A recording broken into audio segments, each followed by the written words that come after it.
Thank you. And sir, for your appearance this morning? Just 1 second, I was certainly not been in there.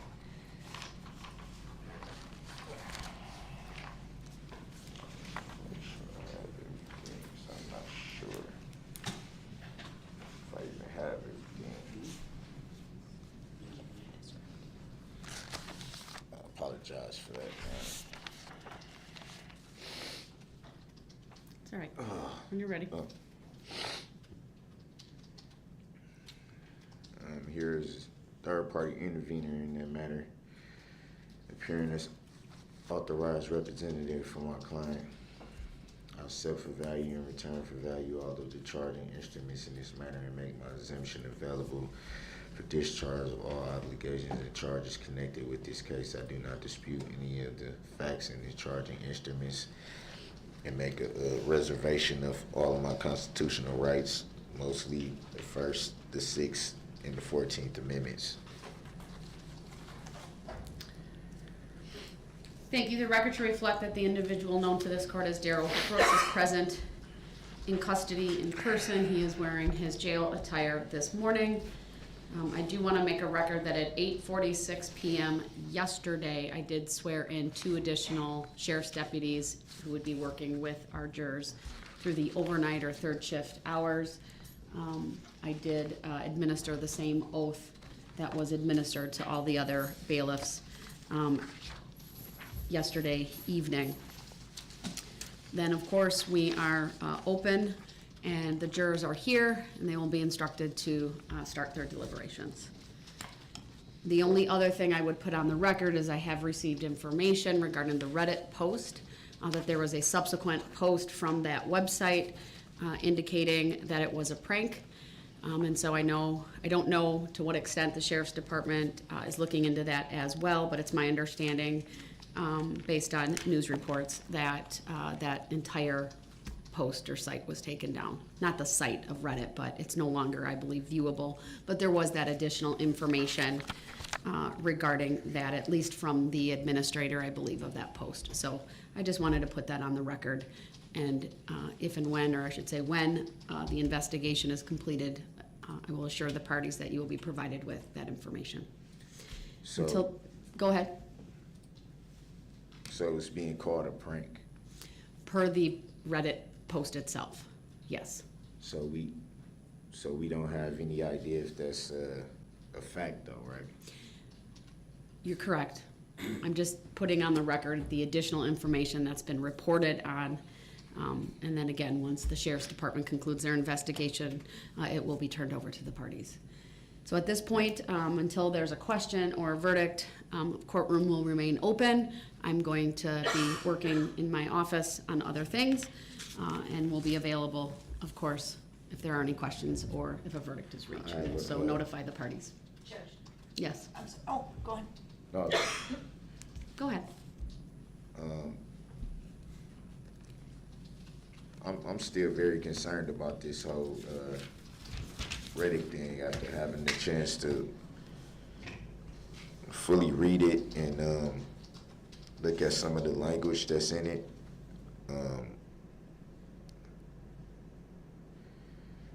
It's very concerning.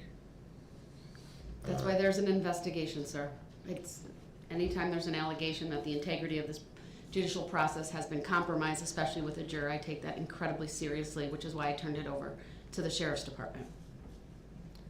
I would like Your Honor to, if it pleases the court and if it pleases Your Honor, I would like to look at some alternatives. If I may bring up the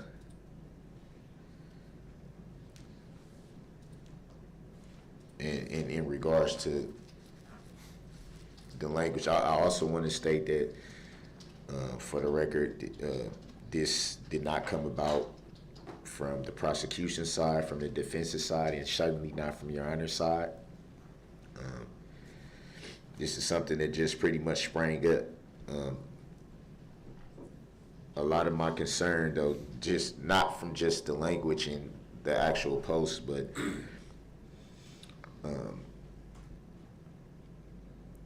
I was kind of concerned that I was the last one to learn of this information.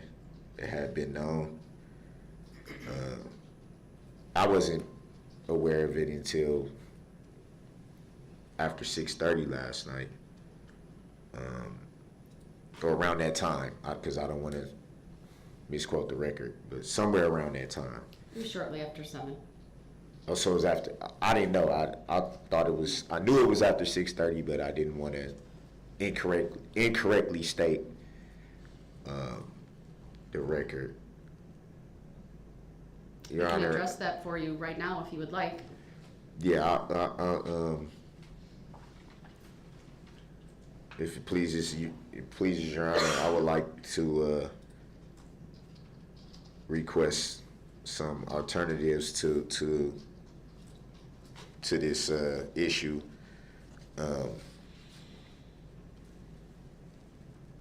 What's your specific request? My specific request would be to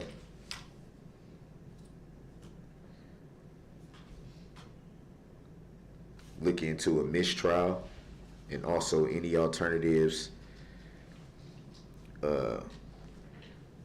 along those lines, short of that, or along those lines, or a mistrial. I was looking at some, obviously, yesterday was very, very long for everybody. And as you know, because of my status here in the jail, I'm allowed to have law library time up until a certain point of the evening, and then I have to shut it down per jail policy. So I was able to find a few different things that I wanted to bring to Your Honor's attention, if I may. Go ahead. One being United States versus Perez, 22 U.S. 579, and that specifically, I think it's referenced, because that one is pretty old in itself, but it's referenced in a lot of the other case laws that I actually found. I think, and I could be, if I'm interpreting this incorrectly, I apologize. They kind of use that as kind of like the benchmark for what they refer to as manifest necessity. That's kind of like one of the leading cases that each one references in regards to issues similar to things like this when it comes into play. And it specifically points to trial judge's discretion, and I think that's kind of like the leading one. Also, I looked at Brown versus Rushton, 572 F.3D 198, which speaks to the language is basically, it speaks to the same thing. It speaks about manifest necessity. It speaks about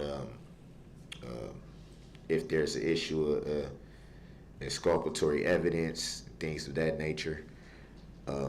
Also, United States versus Bates. That's BATES. 917 F2D 388. And that speaks of potential for an impartial verdict. Specifically, it says along the lines of impartial verdict, if an impartial verdict can be reached, or if a verdict of conviction could be reached but would have to be reversed on appeal due to an obvious procedural error in the trial. That's one of the main issues that speaks to.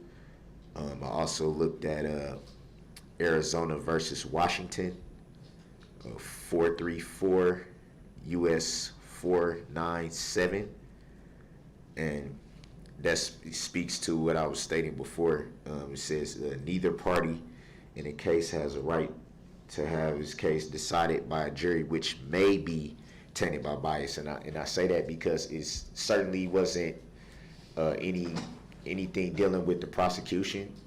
They had nothing to do with this. The defense had nothing to do with this, and certainly you, Your Honor, had nothing to do with this. But just for the concern factor, the language, it's pretty clear that this, if not directly came from a juror who sits on this panel, it came from someone who sits in this courtroom every single day. The language, it directed towards you, Your Honor, directed towards having clear bias towards the defense. Some of the things that they quoted of having knowledge of is extremely concerning. Extremely concerning. And then going back to some of these case laws that I cited, it talks about something to the effect of the ends of public justice. But I think that is leaning more so towards the judge's discretion, I would say, at least from how I was interpreting it. Obviously, I'm not educated in a lot of the laws in itself, but how I was interpreting it, this is definitely a concerning issue. It's definitely something that I would request Your Honor to take a long look at. Look at some options. Look at some alternatives. And those case laws I cited talks specifically about that, options that you, Your Honor, can look at and use your discretion to see if it's appropriate in any way. But I'm extremely concerned about this. If anything, for cautionary reasons, I believe, Your Honor, that you definitely should take a look at everything I'm saying here in these case laws and What's the request, though, that you're making based upon the case law that you cite? I heard in there mistrial, but I want to make sure I understand your request for relief and what it is. You say request for Relief. relief? Like, what are you asking me to do based upon the information that the limited information we have about the Reddit post and this trial? I guess my request would be, because of the concern of this, to look at a mistrial, or at the very least a discharge of the jury at this time, so this can be resolved. This is alarming, to say the least. This post, and I don't know what Reddit is, to be honest. I've never heard of it or used it, so I don't know the extent of. It's almost like this could be like a snowball type of thing. It can start with something that's this small, and then it can snowball out of control into something totally different. I don't know the extent of this website.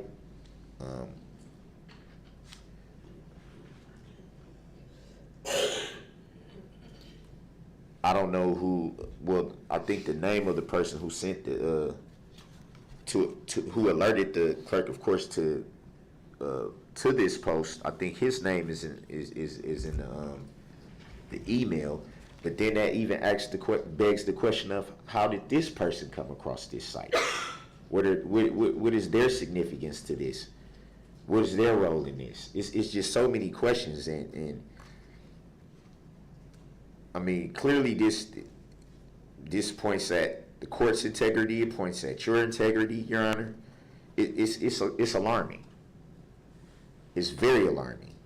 And if there's a chance that there can be hidden bias in this jury, it needs to be addressed now rather than later.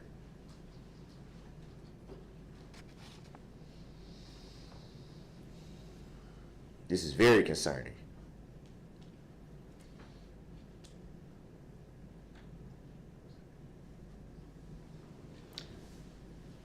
Well, thank you for bringing up your concerns. Let me turn to the state if they want to respond, and then see what other issues they want to cover this morning. Judge, the original post was on a subreddit thread called Justice for Darrell. That's the copy that the defendant has in front of him. That post was edited last night, claiming that it was a prank from the start and that the original poster didn't think it would get that far out of hand. The way that Reddit works, the only person who can modify the content of the original post is the original poster, and because the jurors have no access to any electronic devices, I think it's safe to say that our 12 jurors back there are not the original poster. So I think that puts that issue pretty much to bed. It's still obviously under investigation because the court takes it so seriously, but there really is no actionable or any real reason why we should doubt the jury's being unbiased in this case.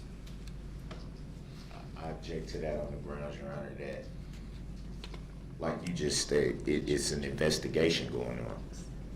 And if there's investigation, then that clearly says that something is amiss.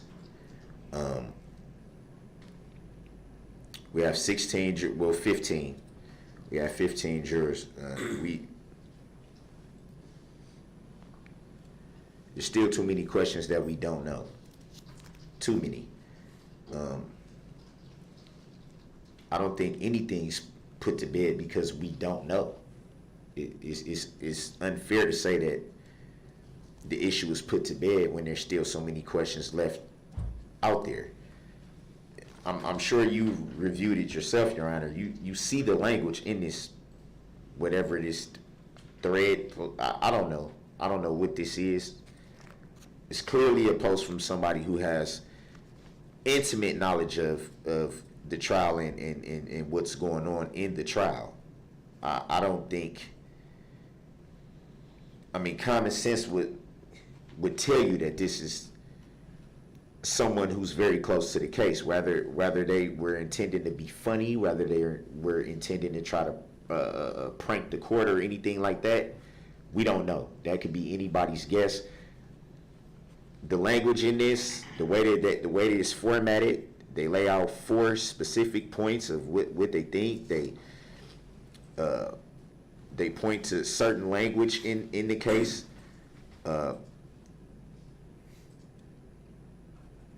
They make references to saying when we were in the room. They got certain feelings from when they specifically refer to themselves and a group. That would be we, plural.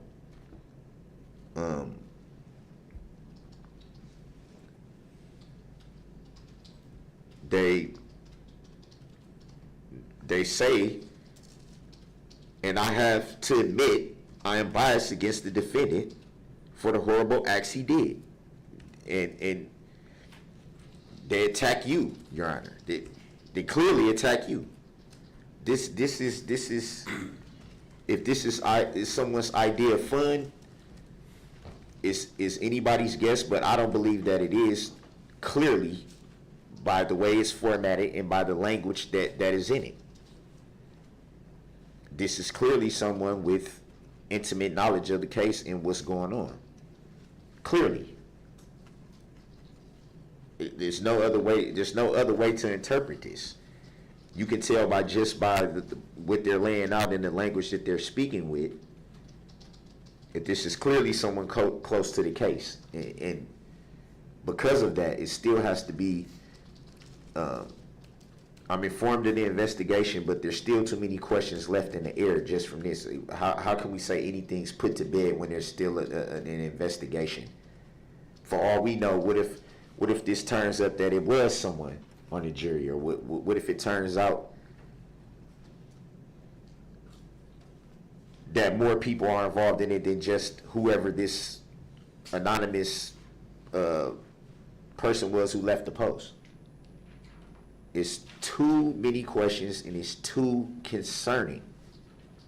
What if something like this springs up again at the last minute? We've been going through the trial now for basically 3 weeks, the better part of 3 weeks, and even in court days leading up to the trial, we've never had anything like this happen. Nothing like this has been brought to your attention.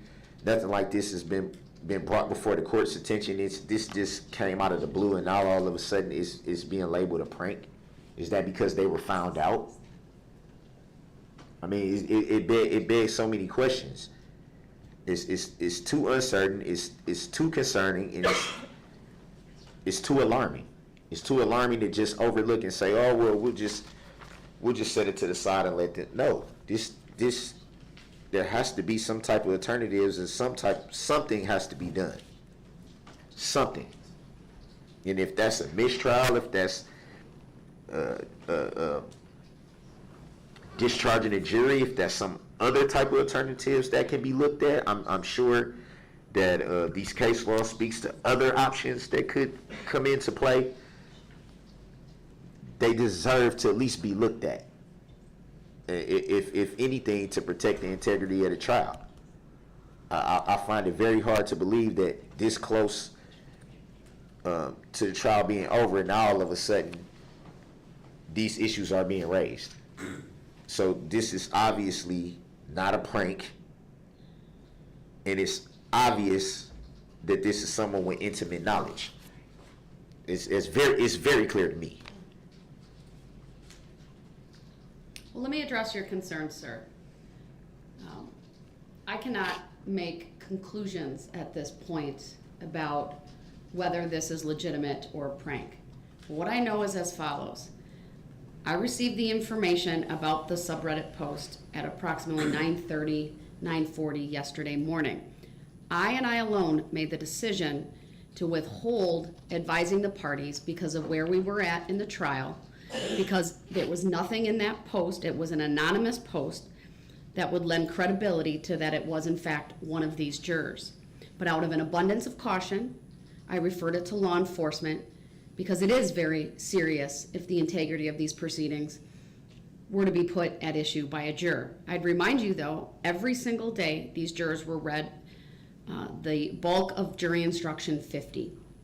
They all took an oath, and I have no reason to doubt that they would violate that oath at this time. So I took and I made the decision to withhold telling the parties because we were in the middle of instructing the jury. I was in the middle of instructing the jury, and I wasn't going to delay the proceedings because it was so speculative at that point and remains speculative at this point. As you know, the case went to the jury. I brought this up. I waited about a half an hour once the case went to the jury. Frankly, we had had a long day. I wanted to get a bit to eat, and then I wanted to come back out and make a record of what I had. Once again, the forensic unit with the Sheriff's Department has taken lead of this investigation. I'm not a part of that investigation. Law enforcement will handle it. From my perspective, not only did the Clerk of Court's office receive emails regarding this, it sounds like the district attorney received emails. I may have even gotten one, I don't remember the time, it was later, regarding the post. Frankly, people figure out my email all the time. It was not solicited by me in any way, and I did not respond to it, and I simply forwarded that email onto law enforcement. So it's pretty clear to me that a lot of people have access to Reddit. I personally am not a user of Reddit, so I don't know the ins and outs of it, other than it is a social media site. where people can create accounts and post, and there can be like chat rooms, for example, or just various, as this is called, subreddits. And at this point, you've requested a mistrial. You've requested that I discharge the jury. I'm declining to do that at this time, sir. Again, I need to make decisions based upon the record that's before me. And right now, the record is speculative. There are no facts to support a mistrial or discharging the jury. I trust the parties will continue in their own independent investigations, that you will continue reviewing case law, make whatever requests that you deem appropriate. I certainly will take time to look at the cases you have cited, to see if there's anything based upon the requests that you have made that I would need to further review. But at this time, I do not see grounds for a mistrial. I do not see grounds to discharge the jury. That is how I will address it at this point. I know the state, I believe, wanted to address something else. I'm not sure if that was it, but you had deferred to Mr. Brooks, so go ahead. Is there anything you want me to address or at least bring to the court's attention at this time? Just a minor point, Your Honor. You had noted the defendant is in his orange jail uniform today. It's my understanding the jail did offer him the ability to put on his street clothes, and he declined, so I just wanted that on the record. There may be occasions where this jury has to be brought into the courtroom for one reason or another, and he should be in civilian clothes if that occurs, if he chooses to. It's a good point to bring up. It is possible the jury would need to be brought out if there is any question that I need to answer on the record. If for some reason the technology were not to be working appropriately when videos or other evidence are displayed to them. And so it is possible that the jury would need to come out. Of course, they'll come out if and when a verdict is reached.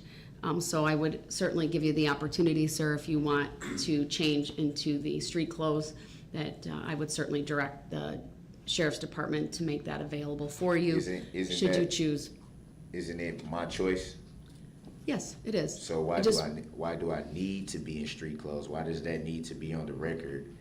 That your choice should be placed on the record, sir. If or if not, I was offered to be in street clothes. If I made the choice. Do you dispute that, sir? Yes, I dispute it because it's my choice. Well, no. Do you dispute that you were given the choice this morning?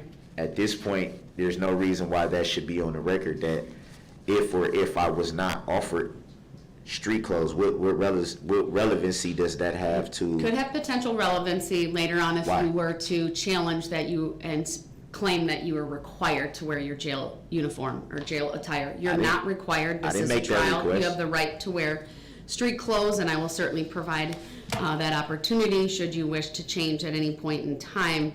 But what you're telling me is it's your choice to be in jail attire. I'll respect that choice, of course. So why does that need to be stated for the record? I just indicated why, sir. So I don't see the relevancy of it.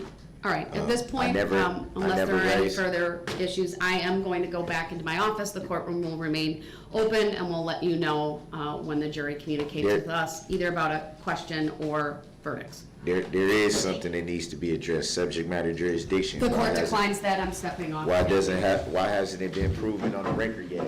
And I object.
In State versus Brooks, appearances are as they were before. I would make just one note that Mr. Brooks is now present in a suit. And I will also advise that at 9:43 a.m. this morning, I was advised that the jury had reached verdicts in this matter. And without anything further, I'll have the jury brought out. Your Honor, I don't consent to being called that name and would like to address subject matter jurisdiction for the record that has yet to be proven. Your objections are noted. I will not be addressing subject matter jurisdiction. Please bring the jury out. Would it be proven for the record, Your Honor?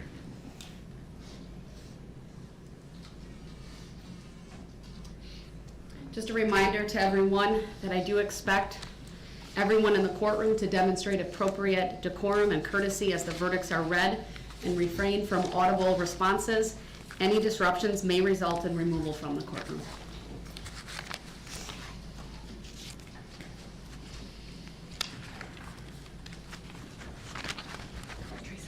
Your Honor, is that a tacit agreement not to address subject matter jurisdiction for the record? Jury's coming in. All rise, please. I respectfully object to that ruling, Your Honor, and request the legal reconsideration of your ruling for the record. Your requests are noted, sir. I will not be addressing that further. For the record, may I respectfully reject that ruling and take exception to that ruling, Your Honor?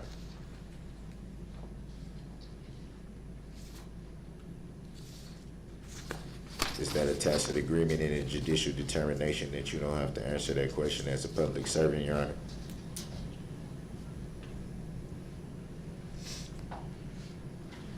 For the record, may I request the legal or factual basis for your ruling, Your Honor?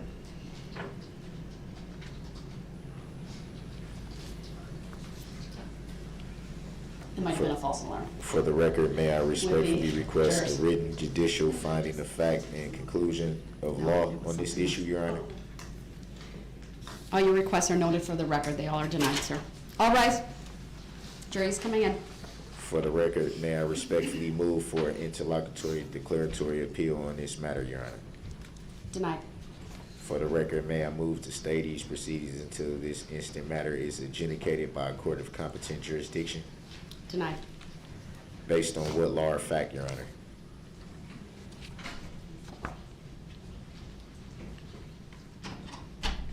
Is that a tacit agreement that you don't have to answer that question for the record, Your Honor, as a public servant? You don't have to address admiralty law or common law if this court is operating under admiralty law? I will not be addressing any of those issues, sir. Thank Respectfully you, everyone. object, Please Your be Honor. seated. Ladies and gentlemen of the jury, have you picked one among you to be the foreperson? All right, and I see it's your number 11. Have you reached verdicts on all 76 counts? Yes. All right, would you please hand all of the forms to the bailiff?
So right now we're waiting for the judge and the clerk to go through the finished verdict forms in the case of Darrell Your Brooks, Honor, more than seeing as that we've 76 reached the verdict, charges. is it necessary that I Brooks have these shock devices on my ankles?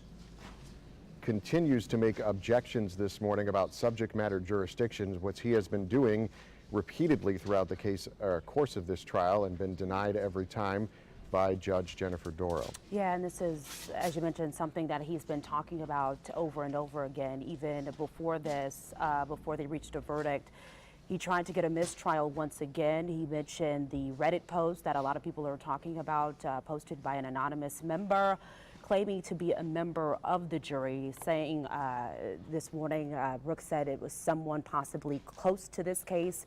Again, another tactic of trying to get a mistrial, but you see, we are here right now waiting on a verdict as the judge is getting everything together. And this comes after closing statements, or closing arguments, I should say, yesterday in this case. The state taking less than an hour, about 40 minutes or so, to give their closing statement. Mr. Brooks taking more than a half hour to do that yesterday in a sometimes emotionally charged closing argument in front of the jury. The state did a quick rebuttal of Mr. Brooks's closing argument, lasted just about a minute or so, and then the case went to the jury before 7 o'clock last night. They spent a little bit of time last night going over some of the initial jury findings. They asked to look at some different evidence pieces throughout this trial. They asked to have that brought in, and they looked at those.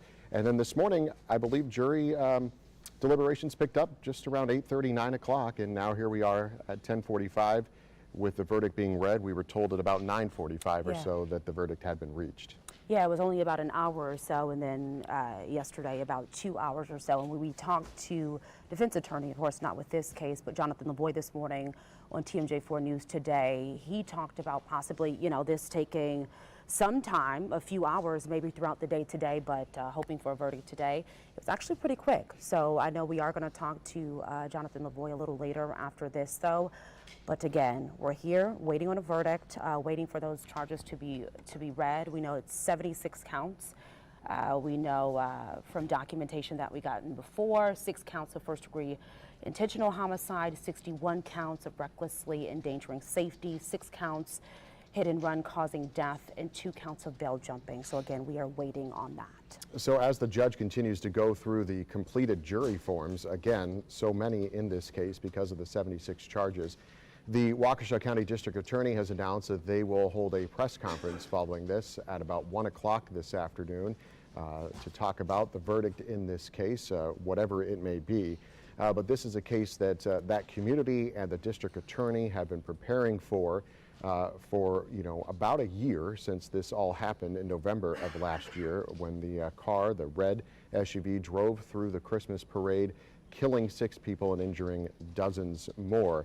The community ready for this trial to be over. That's what they've told our reporters when we've asked those questions on the streets of Waukesha and really beyond here in Wisconsin. And this case is being watched around the country and around the world as well. Yeah, you really have to think of the families, unfortunately now known by many. You mentioned, Tom, nationally.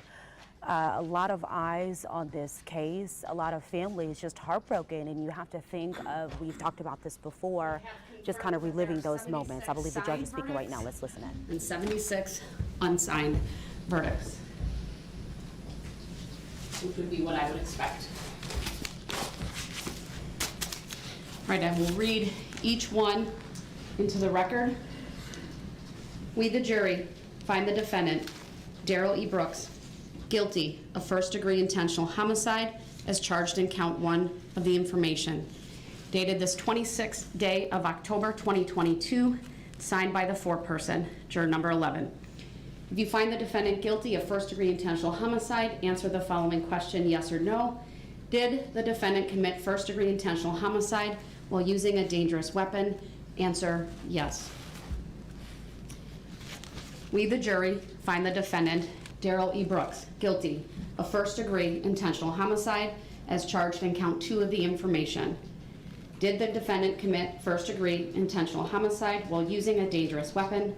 Answer yes. Burn in hell, you piece of shit. Hey, you are to be removed right now. You will not do that. Please, boys. We, the jury, find the defendant, Darrell E. Brooks, guilty of first-degree intentional homicide as charged in count 3 of the information. And I should state, as to count 2, it was signed and dated by the foreperson, same as to count 3. Did the defendant commit first-degree intentional homicide while using a dangerous weapon? Answer yes. We, the jury, find the defendant, Darrell E. Brooks, guilty of first-degree intentional homicide as charged in count 4 of the information. Dated this 26th day of October 2022, signed by the foreperson. Did the defendant commit first-degree intentional homicide while using a dangerous weapon? Answer, yes. We, the jury, find the defendant, Darrell E. Brooks, guilty of first-degree intentional homicide as charged in count 5 of the information, dated today's date and signed by the foreperson. Did the defendant commit first-degree intentional homicide while using a dangerous weapon? Answer, yes.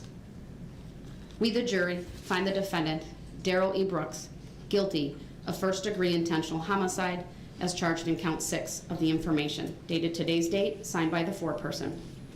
Did the defendant commit first-degree intentional homicide while using a dangerous weapon? Answer, yes. We, the jury, find the defendant, Darrell E. Brooks, guilty of first-degree recklessly endangering safety as charged in count 7 of the information, dated today's date and signed by the foreperson. Did the defendant commit first-degree recklessly endangering safety while using a dangerous weapon? Answer, yes.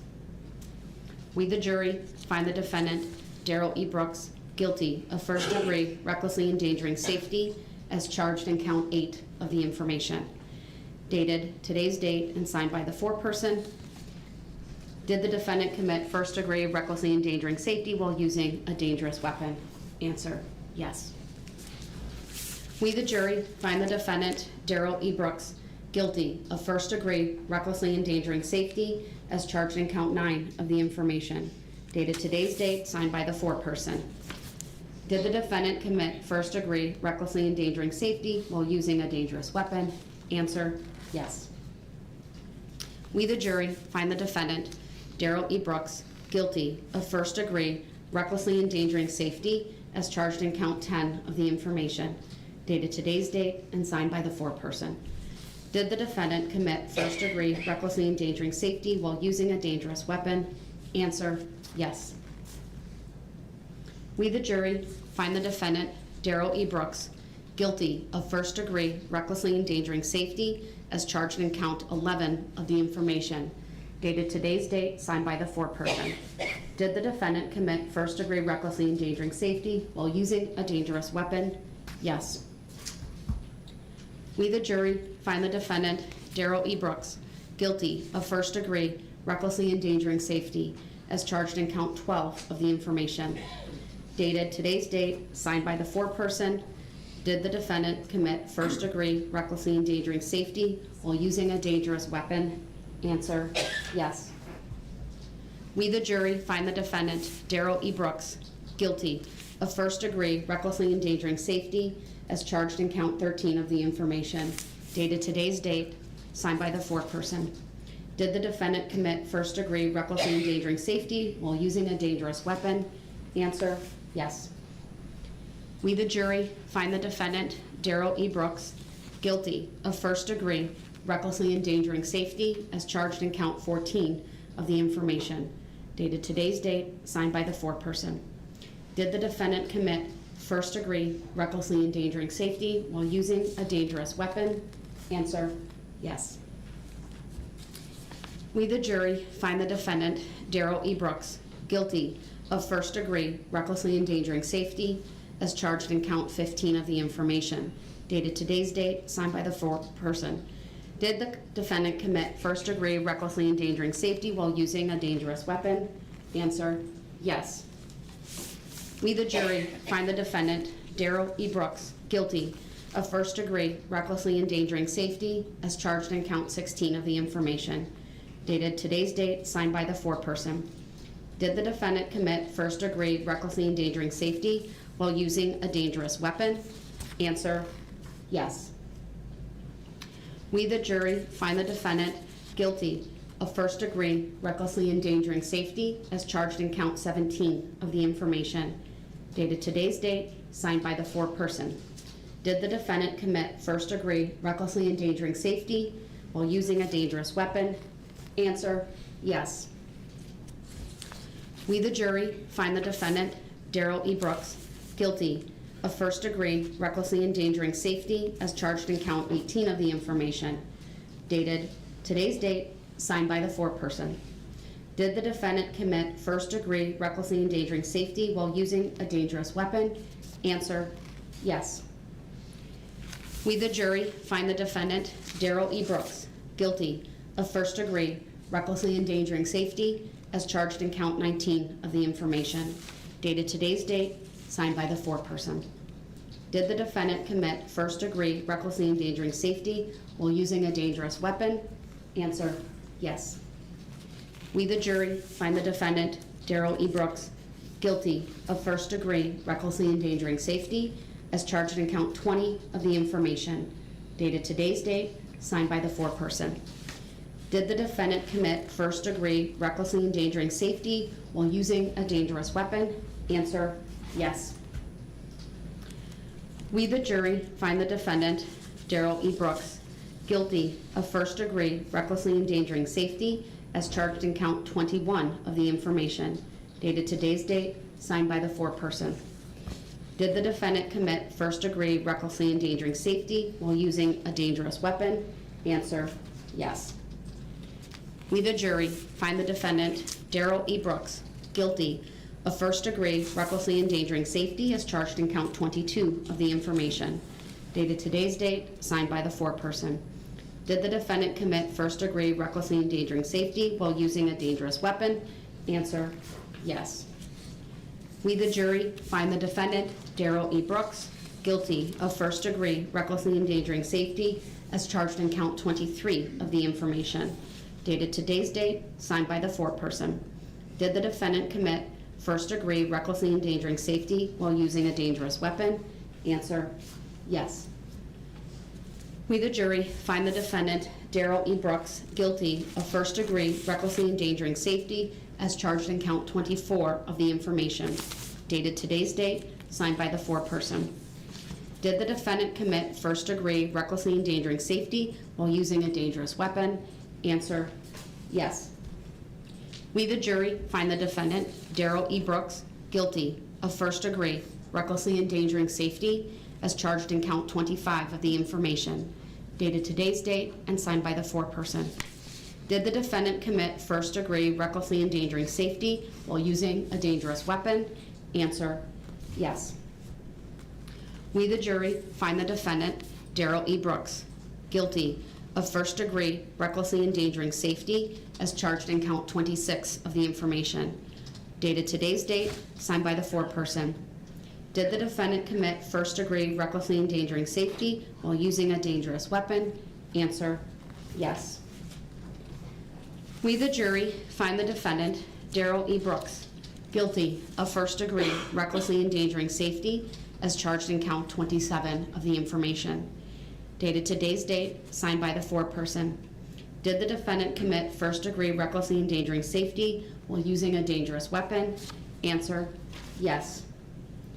We, the jury, find the defendant, Darrell E. Brooks, guilty of first-degree recklessly endangering safety as charged in count 28 of the information, dated today's date, signed by the foreperson. Did the defendant commit first-degree recklessly endangering safety while using a dangerous weapon? Answer, yes.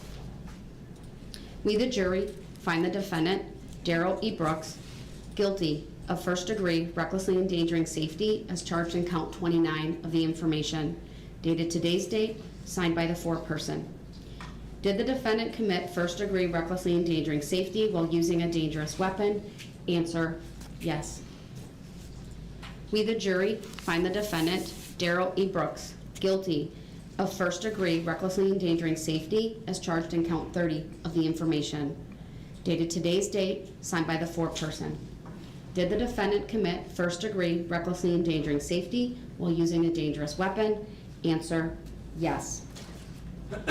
We, the jury, find the defendant, Darrell E. Brooks, guilty of first-degree recklessly endangering safety as charged in count 31 of the information, dated today's date, signed by the foreperson.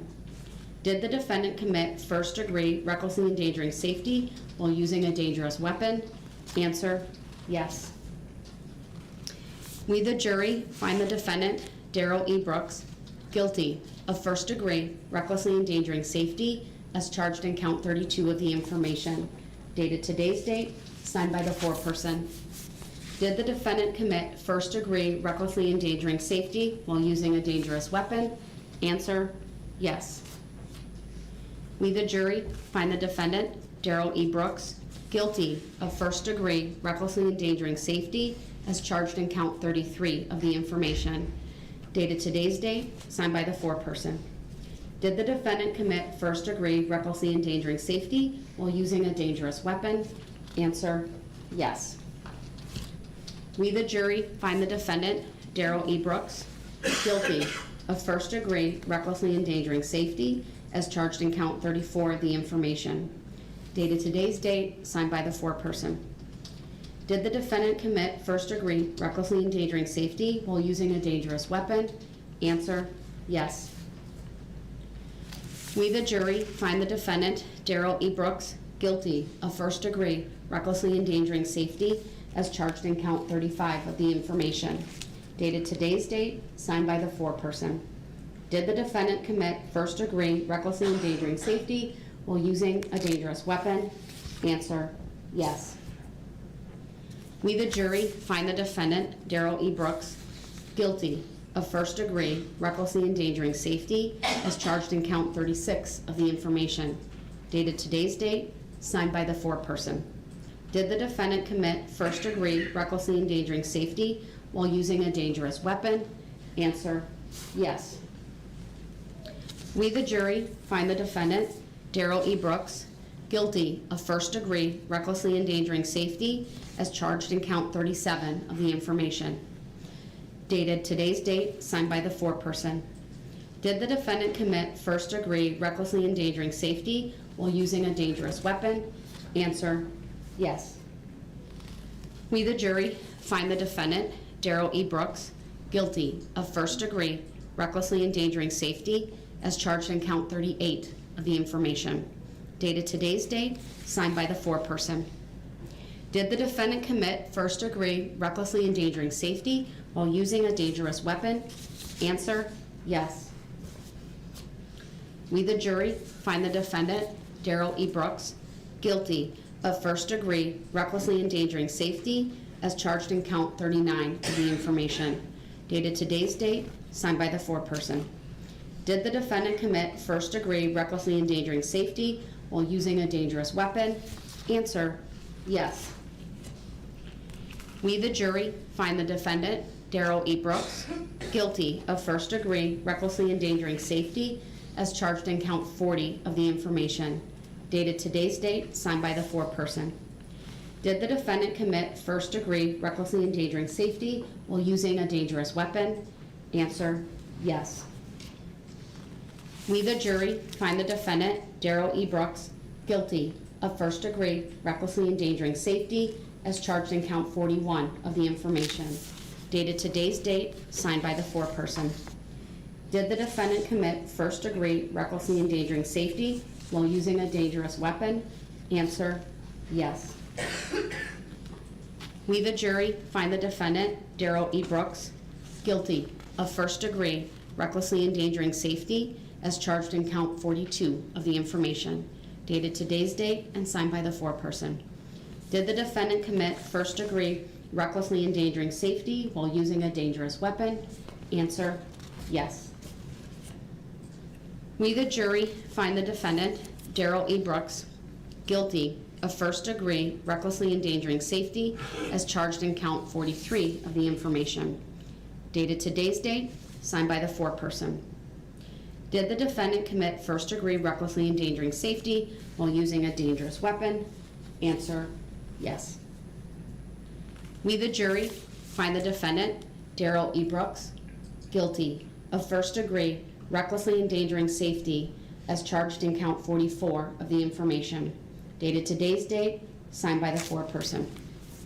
Did the defendant commit first-degree recklessly endangering safety while using a dangerous weapon? Answer, yes. We, the jury, find the defendant, Darrell E. Brooks, guilty of first-degree recklessly endangering safety as charged in count 45 of the information, dated today's date and signed by the foreperson. Did the defendant commit first-degree recklessly endangering safety while using a dangerous weapon? Answer, yes. We, the jury, find the defendant, Darrell E. Brooks, guilty of first-degree recklessly endangering safety as charged in count 46 of the information, dated today's date and signed by the foreperson. Did the defendant commit first-degree recklessly endangering safety while using a dangerous weapon? Answer, yes. We, the jury, find the defendant, Darrell E. Brooks, guilty of first-degree recklessly endangering safety as charged in count 47 of the information, dated today's date and signed by the foreperson.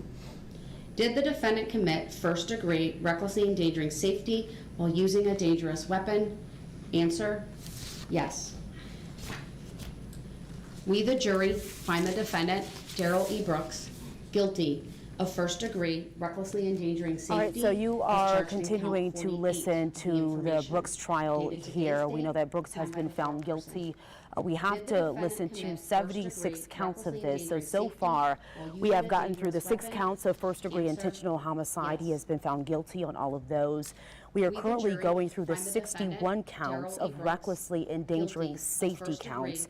So we're recklessly about endangering halfway through safety those, which as he charged also in has count been found 49 guilty of the of. information, And you can see right dated now today's Brooks date with and his signed by the hand in his foreperson. his Did the head, defendant commit in his hands, first-degree I should recklessly say. endangering He has been safety that way while since using a they dangerous weapon? read the majority Answer, of the yes. first 6 counts of first-degree intentional jury, homicide, find the and defendant, then moved on to these Darrell E. other Brooks, counts that they are guilty reading.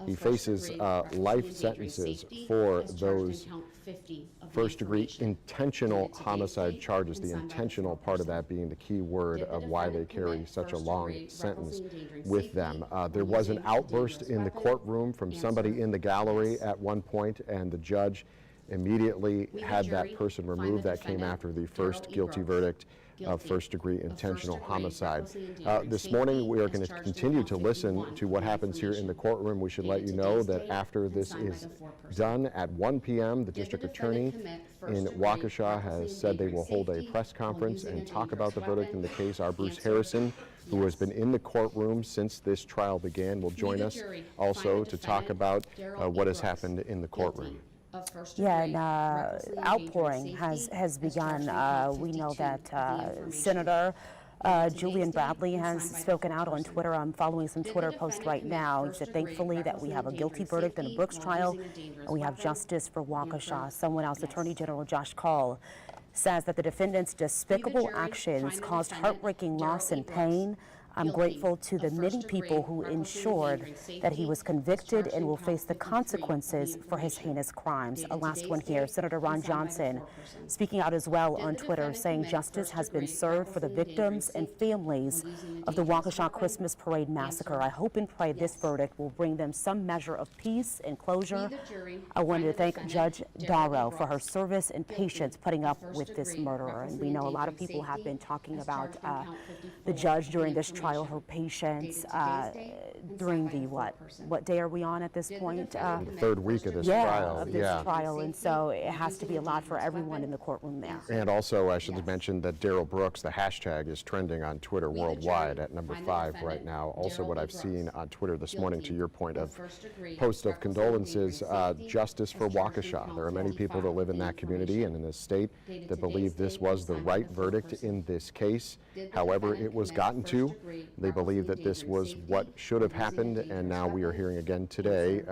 at Yes. least first, the 1 through 6 counts, the most jury, damning counts find the of defendant, intentional homicide. Darrell E. Brooks, Darrell Brooks, who's 40 guilty years old, of has been first-degree found recklessly guilty endangering as they safety continue as to charged in read count the 56 counts of here the of information, the lesser dated counts. today's date They and have to signed get by the through foreperson. 76 or 70 of Did the these or so. defendant commit We'll continue to first-degree listen in here again at 1 p.m. a recklessly live press endangering conference safety with the using a dangerous Waukesha County District Answer, Attorney. yes. We'll talk with our Bruce Harrison coming up and our legal analysts about this case We, the as we jury, continue now to find the listen in defendant, to the Darrell E. courtroom Brooks, and Judge guilty Jennifer Dora. of first-degree recklessly endangering safety as charged in count 57 of the information, dated today's date and signed by the foreperson.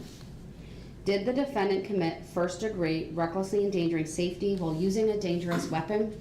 Answer, yes.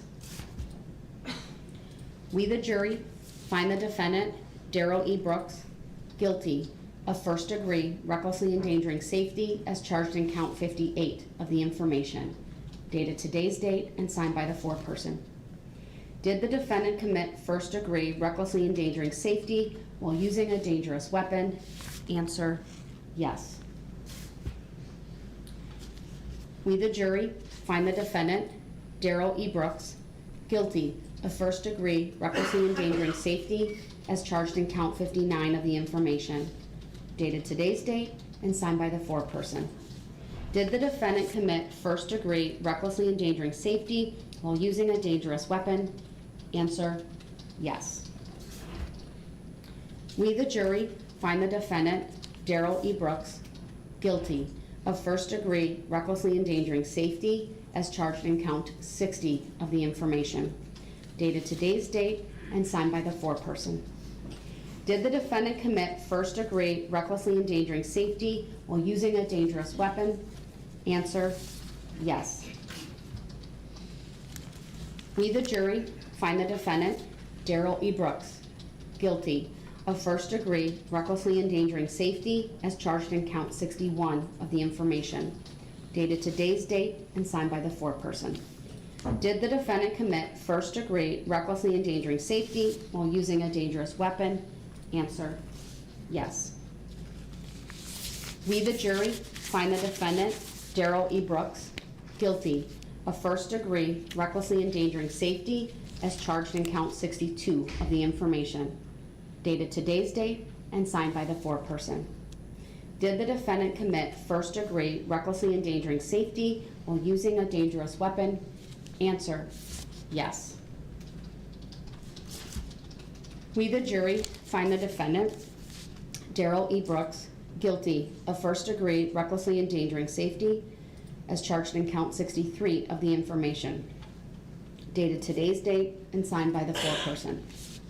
Did the defendant commit first-degree recklessly endangering safety while using a dangerous weapon? Answer, yes. We, the jury, find the defendant, Darrell E. Brooks, guilty of first-degree recklessly endangering safety as charged in count 64 of the information, dated today's date and signed by the foreperson. Did the defendant commit first-degree recklessly endangering safety while using a dangerous weapon? Answer, yes.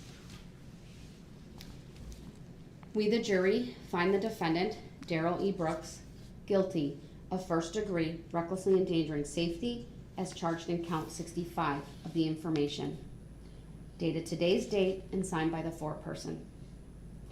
Did the defendant commit first-degree recklessly endangering safety while using a dangerous weapon? Answer, yes. We, the jury, find the defendant, Darrell E. Brooks, guilty of first-degree recklessly endangering safety as charged in count 66 of the information, dated today's date and signed by the foreperson. Did the defendant commit first-degree recklessly endangering safety while using a dangerous weapon? Answer, yes. We, the jury, find the defendant, Darrell E. Brooks, guilty of first-degree recklessly endangering safety as charged in count 67 of the information, dated today's date and signed by the foreperson. Did the defendant commit first-degree recklessly endangering safety while using a dangerous weapon? Answer, yes.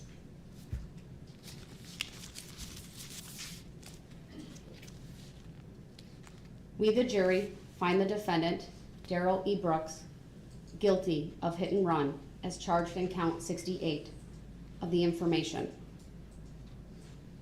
Did the accident involve death to Virginia Sorensen? Answer, yes.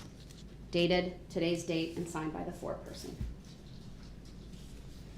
We, the jury, find the defendant, Darrell E. Brooks, guilty of hit and run as charged in count 69 of the information, dated today's date and signed by the foreperson. Did the accident involve death to Leanna Owen? Answer, yes. We, the jury, find the defendant, Darrell E. Brooks, guilty of hit and run as charged in count 70 of the information, dated today's date and signed by the foreperson. Did the accident involve death to Tamara Durand? Answer, yes. We, the jury, find the defendant, Darrell E. Brooks, guilty of hit and run as charged in count 71 of the information, dated today's date and signed by the foreperson. Did the accident involve death to Jane Kulik? Answer, yes. We, the jury, find the defendant, Darrell E. Brooks, guilty of hit and run as charged in count 72 of the information, dated today's date and signed by the foreperson. Did the accident involve death to Wilhelm Hospital? Answer, yes. We, the jury, find the defendant, Darrell E. Brooks, guilty of hit and run as charged in count 73 of the information, dated today's date and signed by the foreperson. Did the accident involve death to Jackson Sparks? Answer, yes. We, the jury, find the defendant, Darrell E. Brooks, guilty of bail jumping as charged in count 74 of the information, dated today's date and signed by the foreperson. We, the jury, find the defendant, Darrell E. Brooks, guilty of bail jumping as charged in count 75 of the information, dated today's date and signed by the foreperson. We, the jury, find the defendant, Darrell E. Brooks, guilty of battery as charged in count 76 of the information, dated today's date and signed by the foreperson.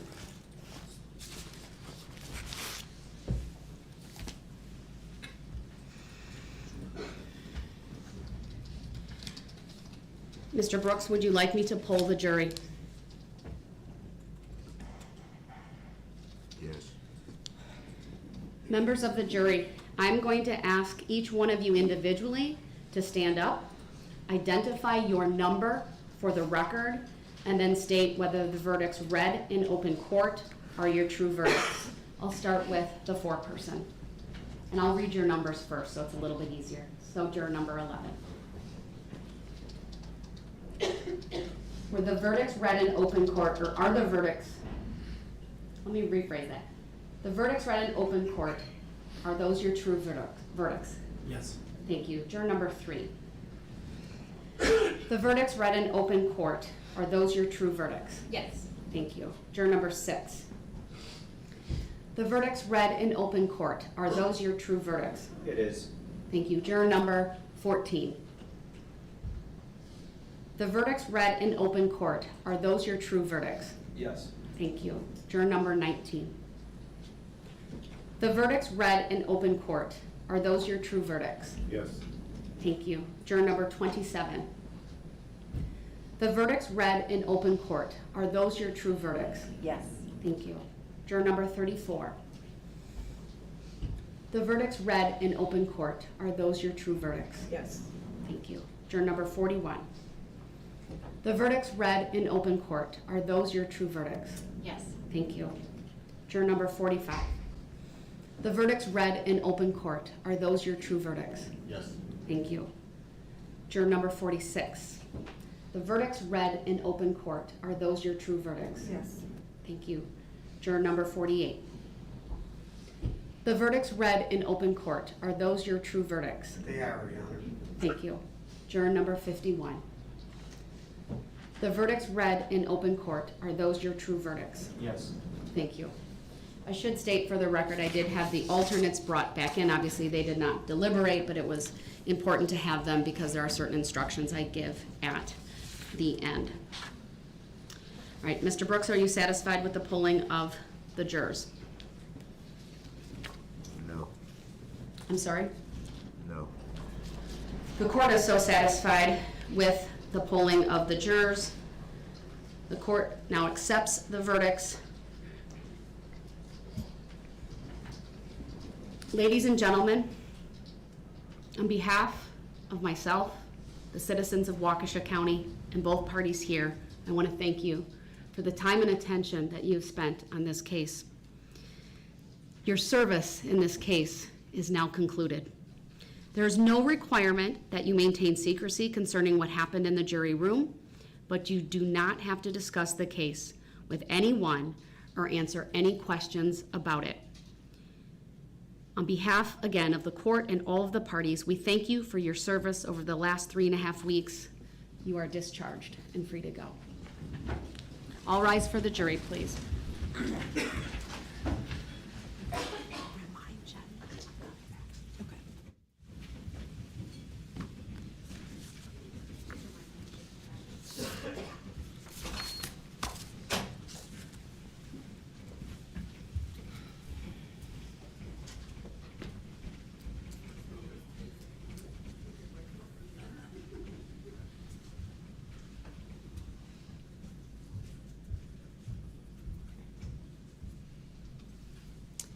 Thank you. Be seated. Anything from the state at this time? Your Honor, the state moves for judgment on the verdict as to each and every count. Anything from you, Mr. Brooks? What is judgment?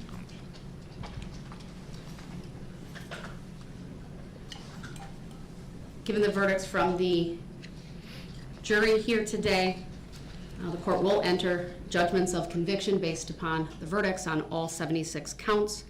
Court will also revoke bond.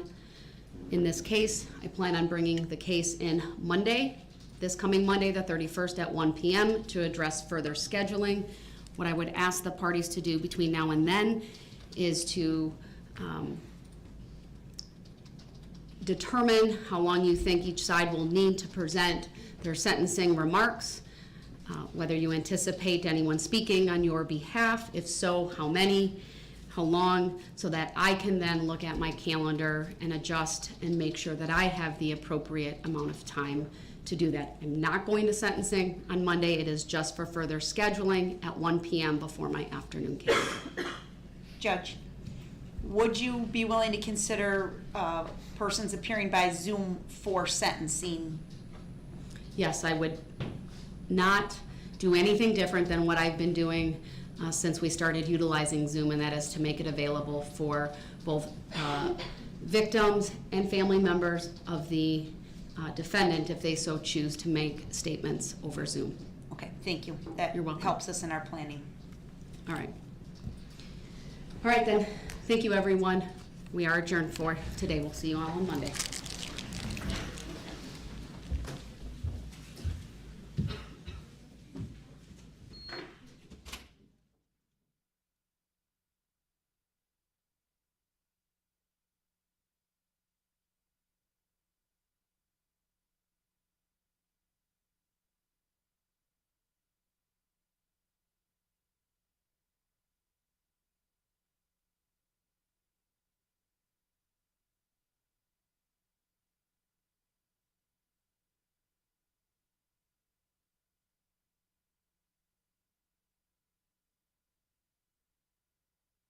Attorney Jonathan Lavoie a few times now just to break this down for us.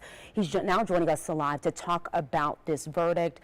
Jonathan, we spoke with you this morning, of course, just before all of this happened. Pretty quick, though, I think, happening today. Only about an hour to come up with all these guilty charges here.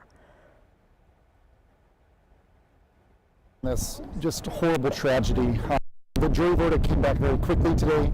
It's clear that the jury went through the remainder of the verdict forms and signed them quickly, and I think it was only about an hour today before they rendered the verdict, and this is what we expected. But in court, nothing is guaranteed, but I think the closure for the victims and the victims' families has finally come forward. Jonathan, I want to ask you, let's talk about the court proceedings and what happened today and why the judge reads every single one of those jury forms, 76 of them in this particular case. This is to dot all the I's and cross all the T's. That's correct. So the jury really has to render an independent verdict on each count separately. So just because they find him guilty of one count doesn't mean that they're going to find him guilty of another count. But in this situation, they found him guilty of every single count and also the use of a dangerous weapon as well. So he was found guilty of everything that they presented to the jury. And Jonathan, just before that, he talked about wanting a mistrial. It's just another one of those tactics I think that we've seen by Brooks in the courtroom. Do you think that would have held anything? Like, do you think that would have worked at all, or this is just something that he was just trying to hold on to? No, I mean, he's engaged in a number of acts of desperation throughout this entire trial. The mistrial really had no basis in law or fact in this situation. I believe the jury verdict will stand. I don't believe that there's going to be any chance for a mistrial, and I believe the verdict will be received, and he'll proceed to sentencing. He will spend the rest of his life in prison. Jonathan, what about an appeal in this case? I mean, he's acting as his own attorney. They went through the process to find out that he was, mentally stable enough to do this. We have seen what does not appear to be a mentally stable person throughout this trial. I mean, we go back to the first day, he was taking off his shirt in court. He's had several arguments with the judge and been sent out. The boxes, hiding behind him, reading the Bible, the signs. I just wonder if any of this is grounds for appeal, and some of it was theatrics hoping that would help. Yeah, I think that's a great question. I think that a majority of what occurred in trial is not going to be able to be appealed. I think the only issue is whether or not the judge properly ruled that he had the competence to act as his own lawyer. And I think that's going to be reviewed. And it's a big issue in this situation because she ruled at the very beginning of the trial that he was competent to be his own lawyer, but we saw so many problems through this event. And I'm hopeful that the Court of Appeals and the Supreme Court might give us some more guidance as to what we should do with people like Mr. Brooks in the future who want to represent themselves. And Jonathan, you talked about spending the rest of his life in prison. For the people at home who may have heard those 76 counts, just trying to break down all of them and really understand, when we talk about how much time he might spend, as you mentioned, could be the rest of his life, how do we break that down in layman's terms for people at home to understand when we talk about all of these counts? Right. The first 6 counts, which is the intentional homicide counts, require mandatory life imprisonment. The judge has the power to issue a parole eligibility date on counts 1 through 6, but my opinion is there's no scenario in which Judge Darrell will provide him with any opportunity to be paroled. So just counts 1 through 6 alone will guarantee a life in prison. So really the remainder of the counts don't really matter. Jonathan, I want to ask a little bit, we're hearing the horns behind you. There are some celebrations in the city and town of Waukesha today after this. I want to ask you about the judge in this case, Judge Darrell. She showed patience that many people would have lost way before she did. And I think a lot of what she did going back over and allowing Mr. Brooks to be taken in and out of the courtroom, put in the other courtroom, but bringing him back, I'm guessing also is done so that there isn't an appeal on any of those grounds. But let's talk about Judge Darrell in this case. The first time I heard her voice crack at all was today when she was reading those counts 1 through 6 of the intentional homicide jury forms. Other than that, she has remained stoic and in control of that courtroom the entire time. Yeah, I have so much respect for Judge Darrell. I think that she was the right judge for this job. She had the patience, almost like a mother figure here, to just get this case done. And she kept everyone on task, and she maintained a professional demeanor. She treated everyone with respect. And even though this is a trial with very strong evidence against Mr. Brooks, we want it to be fair. We want the system to be fair, and we want to trust in the verdict. And I think that what she gave us is a fair and just trial. And I appreciate the work that she did in this case. And speaking of Judge Darrell, she talked about the scheduling conversations beginning on Monday at 1 p.m. What happens in that conversation? Yeah, so they're going to try to pick how many people are going to actually discuss how this crime affected them at trial. So Monday they're going to schedule the sentencing date. I'm expecting there's going to be a lot of people that are going to be interested in talking to the judge about how this crime affected themselves and their families.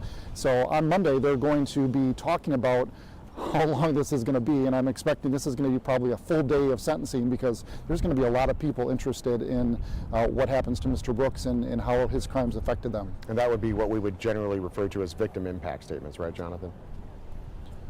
That's correct. Yeah, they'll be able to submit both written victim impact statements. The judge is going to allow people to appear by Zoom if they wish, or to appear in person. And anyone who's a victim of a crime has the opportunity to talk to the judge and present a statement to the judge. So the judge will absolutely allow anyone who wants to give a victim impact statement the opportunity to do so. Okay, we want to ask Jonathan to stand by, but we have some other cameras throughout Waukesha this afternoon. Speaking of statements, we have live reaction right now we want to toss to. We've heard so many times, Waukesha Strong. We have shared stories about this community continuously.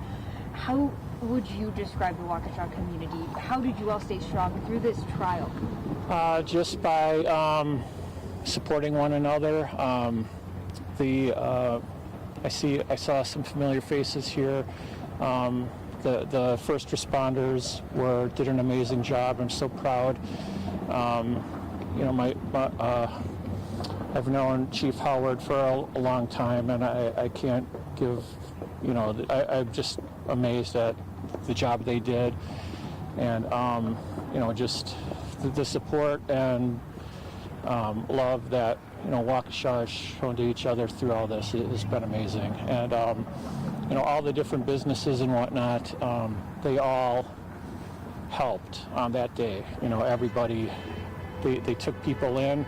My wife and I took shelter in one of the local businesses, and every time we go down there now, it's just very emotional. So, yeah. Would you say that justice was served today? So this is Troy Burke, who's a Waukesha resident. He's speaking a little bit there about what a lot of people have been feeling since November, and that is the help that the community gave each other, not only on that night, but in the days and weeks since. I remember being out there that night and just seeing people coming together and helping each other outside of this area, which just became this just odd, quiet area covered with police tape. And we brought it up in July when we were down in Illinois when there was the shooting after the parade, just all the belongings left on the street. And in the days and weeks since this happened, we have heard from people that shop owners, bars, everything in that area on that main street in Waukesha pulled people into safety because they didn't know what was happening. They had no idea what was going on.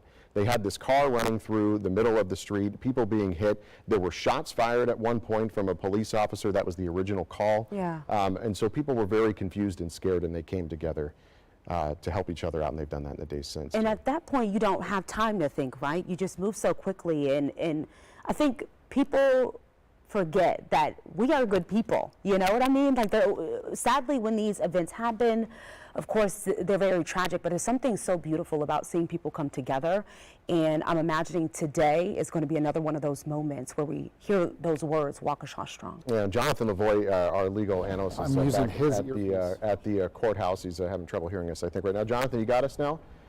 Yeah. Just to touch on that yes. a little bit, the community being involved. Like that guy that we were just listening to was somebody listening to this court proceedings at the courthouse. I mean, a case like this for District Attorney Sue Opper, the elected there in Waukesha County, I mean, they brought out everything they could to make sure that they found Brooks guilty of all these charges. Yeah, that's correct. I mean, so many witnesses, so many man-hours of police work, so many videos were put together to try to paint a picture for the jury to show what happened during these tragic events here in Waukesha. So it was a significant undertaking for the District Attorney's Office and everyone involved in the case. And Jonathan, this morning when we spoke with you live on the air, you talked about missing the mark. I just kind of wanted to talk about that a little bit, and you were talking about that in terms of Brooks and his defense and wrapping up those final statements. What would you say went right and wrong as far as Brooks' defense in this case? Well, we saw the problem with not having a lawyer. He simply didn't have any focus. He didn't present a cohesive defense.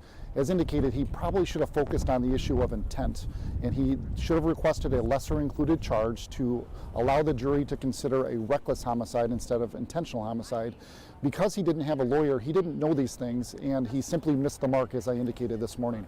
Yeah, because Jonathan, I actually thought about that during the trial and during yesterday. An attorney would have asked for those lesser includeds to say, hey, listen, he may have been the person that did this, but he had no intention of driving onto that route and hurting as many people as possible. I know that was brought up by the prosecution many times. They talked about how the vehicle swerved, but they would have been able to fight that way a little bit. He probably still would have ended up in prison for the rest of his life, but the charges would have been different, correct? That's right, because the jury wasn't even given the opportunity to consider a lesser charge, so they only could convict him of either homicide or not, and that's all that they could do. Yeah, and we heard Brooks also asking questions because he didn't understand things, and then Judge Darrell trying to clarify things, or even she said, sometimes, like, it's not my job to teach you the law, and that's what you get when you don't have an attorney. Jonathan, just a personal question here. Have you ever seen anything like this? This is such a unique situation to have a person represent themselves in a first-degree intentional homicide trial, to raise issues of sovereign citizenry and all the other behavioral issues he's had. I've never seen anything like this, and I think this is such a unique trial in this country, and I'm just glad it's over. I think everyone in this community is glad that this chapter is finally over and this trial is finally concluded.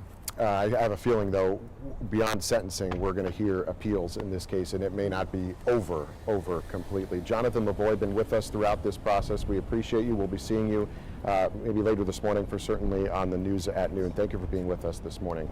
So to recap where we are right now. Okay, so if you are just joining us, of course, we just heard the guilty verdicts in the trial of Darrell Brooks.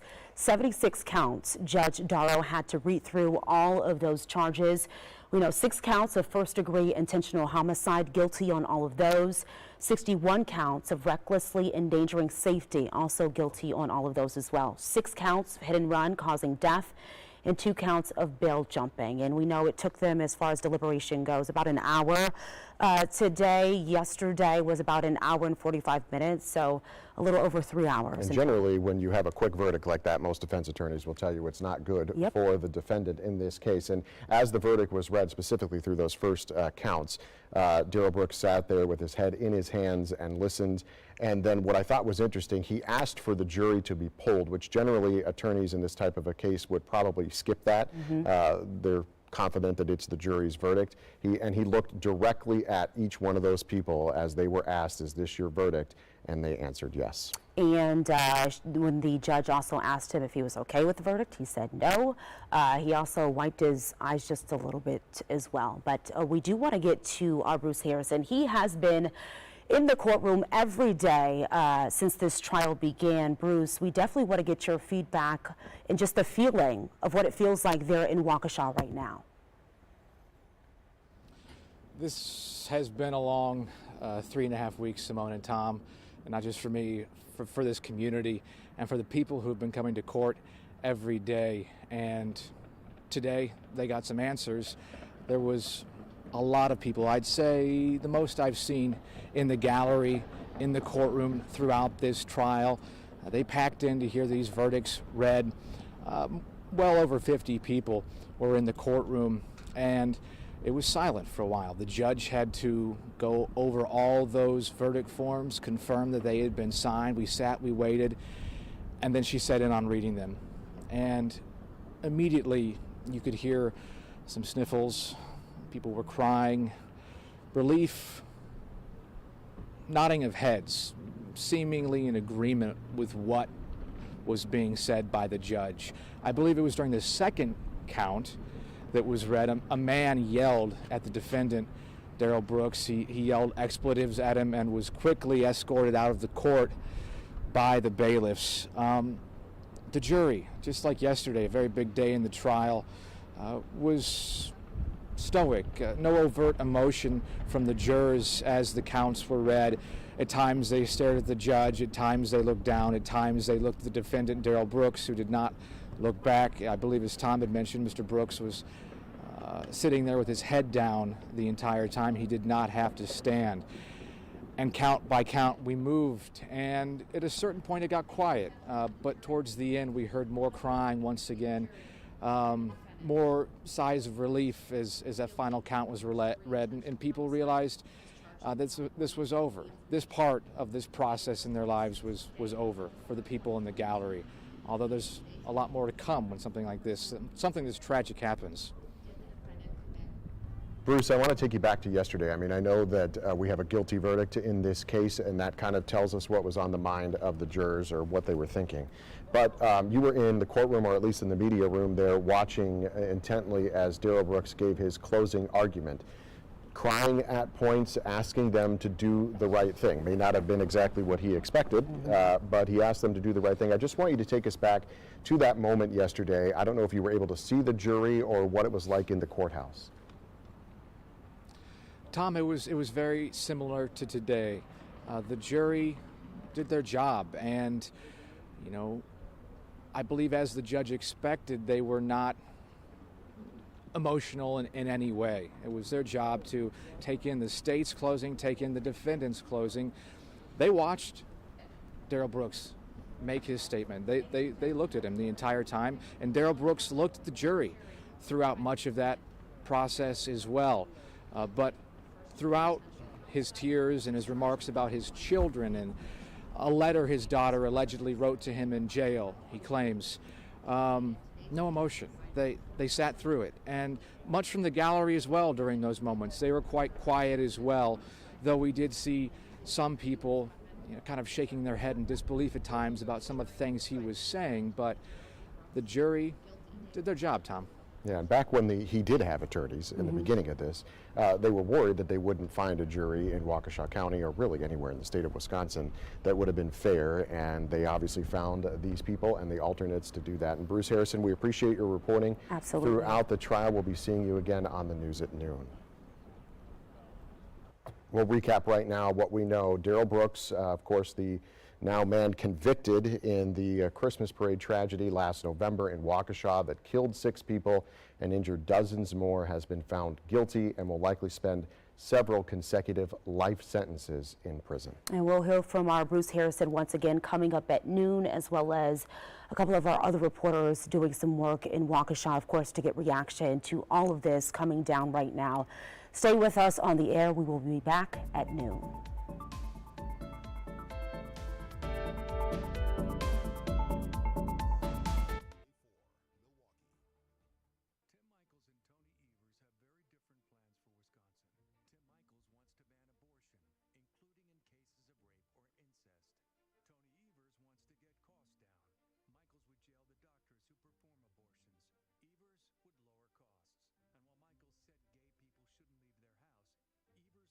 set on that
Breaking news at noon this afternoon, a jury has found Darrell Brooks guilty of 76 counts, including 6 counts of first-degree intentional homicide for driving an SUV through the Waukesha Christmas parade, killing 6 people and injuring dozens more last year. We have live team coverage this afternoon, and we begin with our Bruce Harrison live from the Waukesha courthouse. Bruce, it has been a roller coaster ride. You have been there every step of the way during this trial.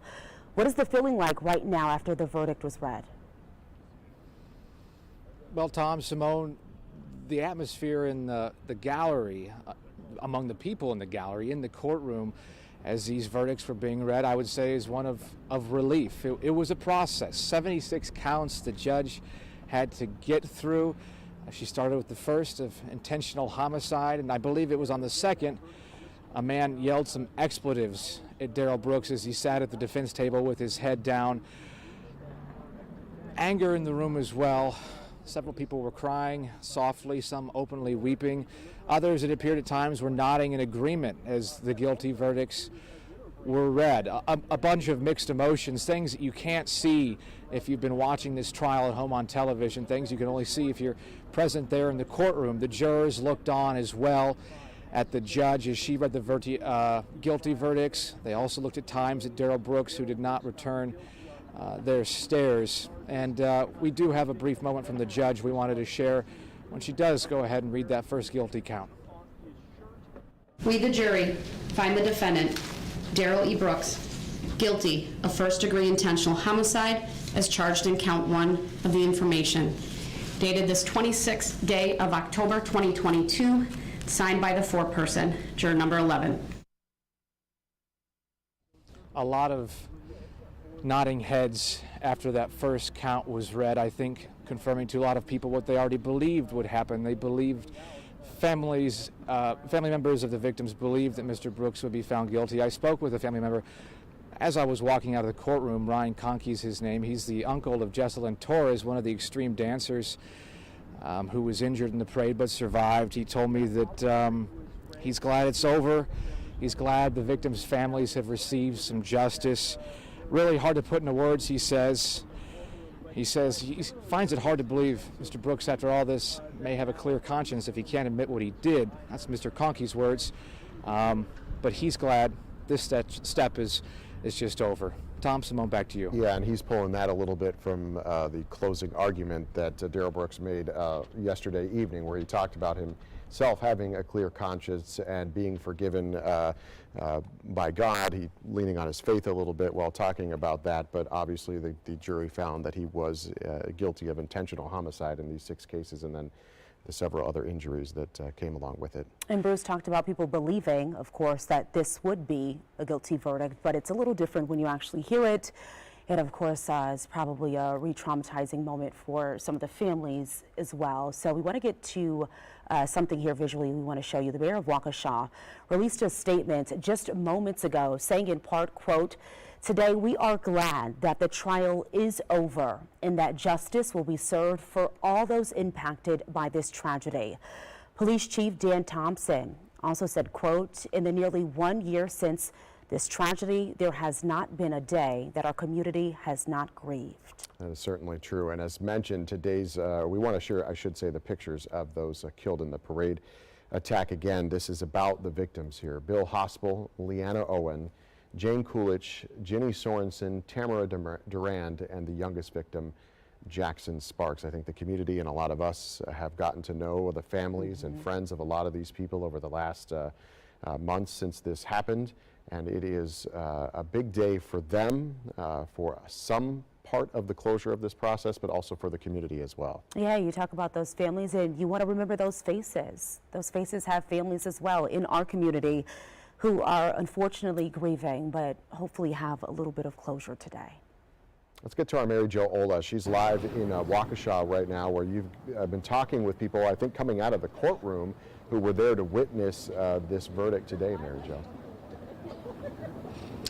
Yeah, Tom, as soon as they read that verdict, we were outside the courthouse here, and we started to hear cars driving by, honking, shouting from their cars, condemning Darrell Brooks as the judge continued to read all of those verdicts this morning. Since then, people have been filtering out of the courthouse, including family, friends, and just residents of Waukesha who wanted to be here for this moment as a show of support and solidarity.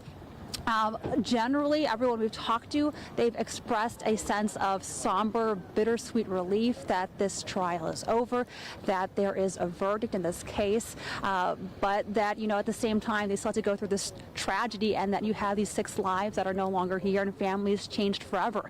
Take a listen to what one man told us soon after that verdict was read today.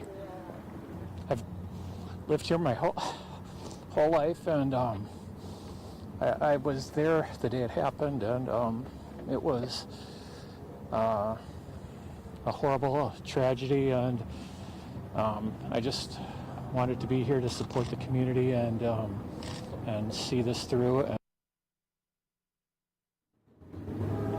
Now that was Troy Burke, who's a resident of Waukesha. Just to give you a sense of how many people came out to be here for today, both Troy and another woman we talked with said they showed up for today's court session, but there were so many people they had to be in the overflow. They couldn't be in the actual courtroom, just to give you a sense of how large, how big that interest is in this case. Of course, we'll be here the rest of today to hear what other people, friends, family, and residents of Waukesha had to say about this. Reporting live in Waukesha, Mary Jo Ola, TMJ4 News. Mary Jo, thank you. And the man that she talked to brought up a good point. We talk about the victims here, and we talk about those 6 people that died in this, and the other people that were injured and their families. But we got to remember, but the thousands of people that were lining the streets when this happened, they are all victims of this as well. The entire community of Waukesha that either watched this happen or was affected by this, because it is not the biggest city out there. So a lot of people, or almost everybody, knew somebody that was either there or was affected by this. So the victims grow beyond, unfortunately, just the people that have passed and that those were injured. And not even just that, though. You have to think about the first responders as well. Some people maybe still have that stuck in their heads, right, as they're responding to something as large as this when you talk about that many people. So our hearts certainly with all of those people involved.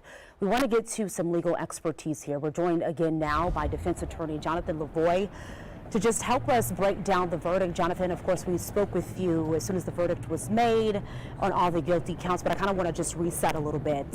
This verdict was made pretty quickly today. It really was. You know, the jury spent this morning going through all the verdict forms and returned a verdict only after about an hour of deliberation this morning. They deliberated about 2 hours yesterday. So for a case of this magnitude with this many issues, that's a very, very quick jury verdict. So I think they made up their mind very quickly. Let's talk about the sentencing. I know the 31st, which is Monday, they're going to bring the parties back into the courtroom to talk about scheduling for the sentencing, but consecutive life sentences for these charges? Yeah, I mean, this is one of the biggest cases of Waukesha County history, so I think there's going to be a very lengthy sentencing hearing where a lot of people are going to talk. I think it's very, very likely the judge is going to give life in prison with no possibility of parole and probably make them consecutive for all victims. So I think that although it will be a very lengthy process, I think the outcome is pretty much already known. And Jonathan, this was, I mean, a roller coaster ride, to say the very least. We have talked about Judge Darrow in this case, just kind of her poise, her ability to be able to handle a lot of things that went on in that courtroom, especially by Brooks. What is your take on just her reactions to everything throughout this trial? Well, Mr. Brooks made it very, very difficult. I mean, he was one of the most challenging people to have in court, and she just presented herself with such professionalism, and she always had the purpose of just trying to get this trial done and trying to do it in a professional way. She treated Mr. Brooks with respect most of the time. He didn't return the favor to her, but at the end of the day, she's the one that got this trial done, and I think done well and done in a fair and just way. We talked a little bit about, obviously, what happens next with the sentencing, Jonathan, but are there any chances, or is it very likely with Brooks as the defendant, we're going to see somebody appeal this case? Well, I think that he'll be given an opportunity to have public defenders review it for an appeal. Whether Mr. Brooks actually takes him up on it, it's a different story. I could see a scenario where Mr. Brooks might want to be his own appellate attorney now, and that wouldn't be good for him. But certainly he'll be given an opportunity to have public defenders review what happened and file an appeal for him if he chooses to do so. And how would that work if he would decide that? If he represents himself on appeal, he can, from the jail cell, write an appeal himself. That is very rarely done, but he has the right to do that, I suppose. He does not have to have a public defender do his appeal, but just like in this case, he's not going to be very effective if he doesn't have help. All right, Attorney Jonathan Lavoie, defense attorney here in town. We appreciate you being with us throughout this entire trial. I know we'll be looking forward to your analysis throughout the day. And as we mentioned right there, Brooks's next hearing, a scheduling conference, has been set for October 31st, and we'll have extended coverage throughout the day, both on air and online, including this press conference that the district attorney has now called at 1 p.m. We'll cover that live here on TMJ4 News and on our website as well. For more updates, you can just pull out your phone and log on to the TMJ4 app, or follow this code right there on the left-hand side of your screen. That'll take you right to this webpage where all the live elements are updated. And a reminder here, TMJ4 is airing this year's Waukesha Christmas Parade live. We understand that, of course, it may be a little difficult for community members to join in person. So we are offering an option for you to participate from the comfort of your own home if you would like to. That's happening Sunday, December 4th at 4 p.m. And we'll have much more news coming up after the break.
Welcome back to Decision 2022 now. Candidates are in the final sprint ahead of the midterm election. And with less than 2 weeks left until Election Day, the race for Wisconsin governor is neck and neck. Democratic Governor Tony Evers leads Republican challenger Tim Michels by just 2 points in a recent CNN poll. In the U.S. Senate race, Republican Senator Ron Johnson leads Democrat Mandela Barnes, you can see it there, by just 1%, 50 to 49% in that same CNN poll. And during stops in Waukesha and Milwaukee, both Johnson and Barnes pushed supporters to keep the momentum going. We are the party that will dedicate ourselves to accomplishing that goal that President Biden has not accomplished. We're going to make sure all the ballots are counted, make sure that this is a safe and secure process. I trust the process. Well, for a list of early voting locations, dates, and other information that you might need to get set to cast your ballot, just head to tmj4.com/vote. We're going to take a break. We'll be right back here on the News at Noon.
With this breaking news, if you're just joining us here at noon, a jury has found Darrell Brooks guilty on 76 counts, including 6 counts of first-degree intentional homicide for driving an SUV through the Waukesha Christmas parade, killing 6 people and injuring dozens more last year. Brooks faces a mandatory life sentence for each homicide count. The jury deliberated for about 3 hours and 15 minutes this morning before telling the court that they had reached a verdict. We'll have extended coverage throughout the day, both on air and online, including a press conference with the district attorney happening at 1 p.m. So we'll switch now to weather. A lot of people wondering what the forecast is going to be like after the rain the last couple days. Yeah, meteorologist Brendan Johnson joining us now. Brendan, how's it looking out there? You know what? Not too bad, Simone, Tom, but much cooler than days past. I want to bring it back to yesterday where high temperatures made it into the 60s, even the 70s in some spots. But this morning and certainly into the afternoon, those numbers really have not come up very much. We're in the 40s currently. It's 48 right now in Milwaukee, 46 for us currently in Port Washington. These numbers a solid 10 to 15 degrees, cooler than they were just a few hours ago. As you move farther to the west, that cool down isn't as substantial, but we are starting to see a good deal of cloud cover move over the area right now. There's the low cloud cover across Milwaukee right now. Again, that number's at 48, and the winds out of the west right now anywhere between 10 to 15 miles per hour. All the rain that we had now off to the east over portions of Michigan, and things are looking pretty quiet for much of the Midwest and the Central Plains. But as we look ahead, yes, much cooler.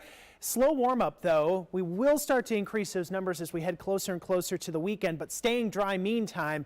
As we roll into that Halloween forecast, could we see a little bit of some rain? I want to show you why we might be able to stay optimistic for those trick-or-treaters. Sunshine continuing through this afternoon in some spots. Other places seeing that cloud cover as you saw. We'll hold those temperatures though in the 50s, much cooler than we had just yesterday. And the winds, I think this has been a feature of the forecast in days past, finally beginning to relax. Tonight numbers are expected to fall back to the freezing mark farther west of Milwaukee. Could be a little bit warmer for us closer to the lakeshore, but the next several days featuring nothing but sunshine. Temperatures, as I mentioned, slow warm up into the upper 50s and then maybe some low 60s as we roll into the weekend. So high pressure is keeping things nice and dry again, some occasional periods of cloud cover, but look at this all the way through Saturday, then into Sunday. This is why we could wind up with a little bit of some rain there late Sunday into Monday as a low pressure system passes just to our south. Some models keep the rain completely out of Wisconsin, some, as you see here, keeping some of that rain very close to the state line. We'll keep an eye on it nonetheless. Temperatures, though, as we go forward here into the 50s Wednesday, Thursday, even on our Friday, and then through the weekend, mostly sunny, low 60s there. Sunday into Monday, we'll hold that chance for a little bit of some rain there late Sunday into Monday, but 62 by our Tuesday. So definitely warming up just a little bit. Not too bad for the end of October, actually, right? Not at all. Yeah. And then our numbers are supposed to be in the 50s, so this is a pretty average week for us. There we go. We'll take average when we can take it. Below average is the problem, you know. Exactly. And that'll come eventually. All right. Yeah. Thanks, Brendan. Coming up next year at noon, we may think Milwaukee is the best city in the world. Of course we do. And now, thanks to a new ranking from National Geographic, it is official.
When you create an environment that is kind, caring, compassionate, and respectful, that's the Heart Hearing Care way.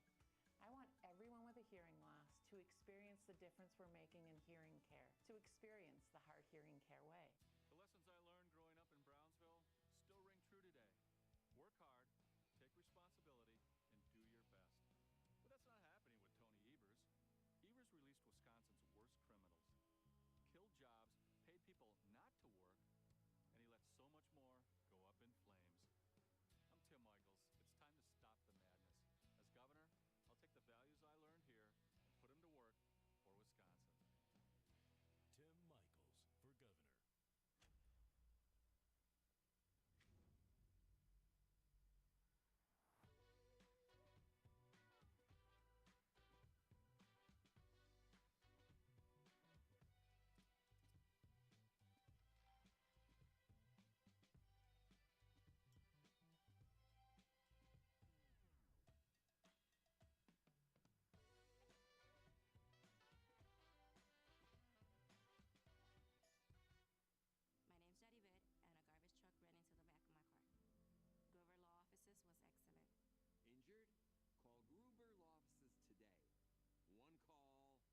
Well, we do want to share some good news with you here at noon, and it is some big news for Cream City. National Geographic just named Milwaukee as one of the best places to visit in 2023. Maybe say Milwaukee? What? Milwaukee? Yes. Our Elaine Rojas Castillo shares what this means for the city. On Wednesday, National Geographic released its Best of the World list, which names 25 destinations across the world that are best for traveling next year. And Milwaukee secured a spot. Visit Milwaukee Vice President of Marketing and Communications Josh Albrecht says the recognition means everything. It's like winning an Academy Award if you're an actor and you're in the movies.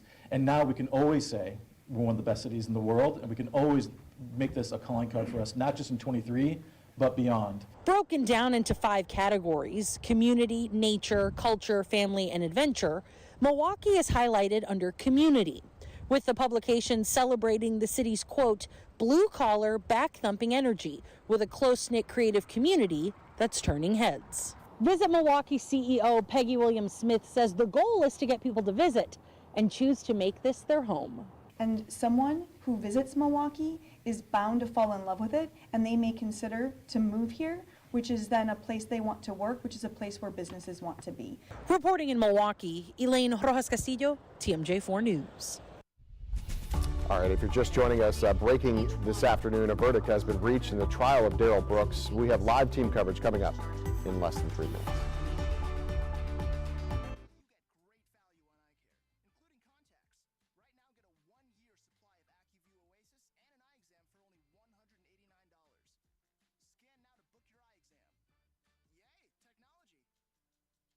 than 300 murders just last year. Terror at the Waukesha Christmas parade. But defund the police radical Mandela Barnes still supports eliminating cash bail, releasing dangerous criminals back into our communities. Barnes says, reducing prison population is now sexy. Actually, releasing criminals isn't sexy, it's dangerous. Radical Mandela Barnes won't keep your family safe. Senate Leadership Fund is responsible for the content of this advertising. Democrats defunded and dispirited our police, creating the worst crime wave in decades. Biden spent us into 40-year high inflation, drove gas prices to record levels, and opened our borders, causing a flood of illegal immigrants and deadly drugs. Mandela Barnes supports all the policies causing you and your family so much pain. He will rubber stamp their liberal agenda. Mandela Barnes sides with radical leftists, not with you. I'm Ron Johnson, and I approve this message. Tim Michaels wants to scare you with lies. Here's the truth. Independent fact-checkers gave Michaels' parole attacks a pants-on-fire rating, saying they were false and that the governor does not allow any release of criminals. That's a fact. And here's another fact. Tony Evers actually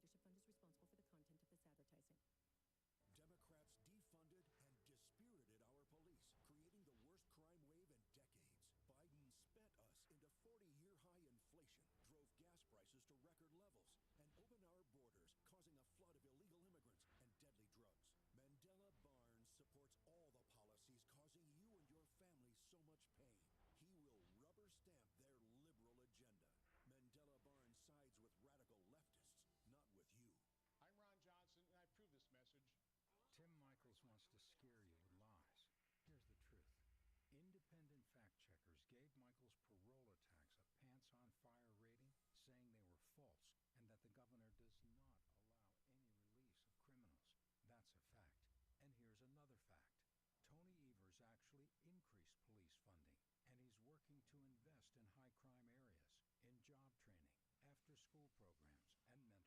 choice. Tim Michaels' plan for fewer rights and more division, or Tony Evers' plan to drive costs down, down, down. Stanton Optical is the best value in eye care. We did the math, people. For $79, you get all